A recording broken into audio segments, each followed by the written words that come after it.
महिन्याच्या पहिल्याच तारखेला म्हणजे 1 जूनला संध्याकाळच्या सुमारास जोरदार वारा आणि वादळी वाऱ्यामुळे पाऊस झाला आणि या पावसाच्या ह्याच्यामध्येच एक झाड जे स्टेशनवरच्या परिसरामध्ये असलेलं लिंबाचं झाड हे अक्षरशः कोसळलेलं आणि यामध्ये बाईक ज्या इथल्या ज्या पार्किंग मध्ये ज्या टू व्हीलर उभ्या होत्या ह्या दबलेल्या आहेत. पाहू शकता की 4 ते 5 जे आहेत टू व्हीलर ह्या दबलेल्या आहेत.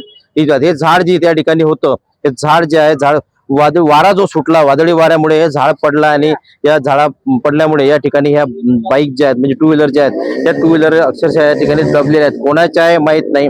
पार्किंग मध्ये ह्या ज्या टू व्हीलर ह्या उभ्या होत्या पाहू शकता की या लिंबाचं मोठं झाड जे आहे ते भलं मोठं झाड आहे पडलेलं आणि यामध्ये मोठं या टू व्हीलरचं नुकसान झालेलं आहे. शहरामध्ये अनेक ठिकाणी जी झाडं जी आहेत ती झाडं पडलेली आहेत. चक्रीवादळ सारखं हे वारा होता आणि त्या वाऱ्यामुळे झाडं जी आहेत पडलेली आहेत. त्यात हे पाहू शकता की स्टेशन ज्या परिसरामध्ये असलेलं या हनुमान मंदिरासमोरचं हे झाड आहे. याच्यामध्ये ज्या टू व्हीलर ह्या दबलेल्या आहेत याच्यामुळे मोठं नुकसान झालेलं आहे.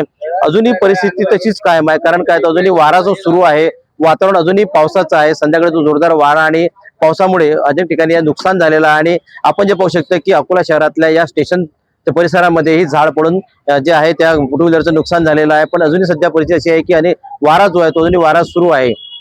गणेश सोनवणे, टीव्ही मराठी, अकोला.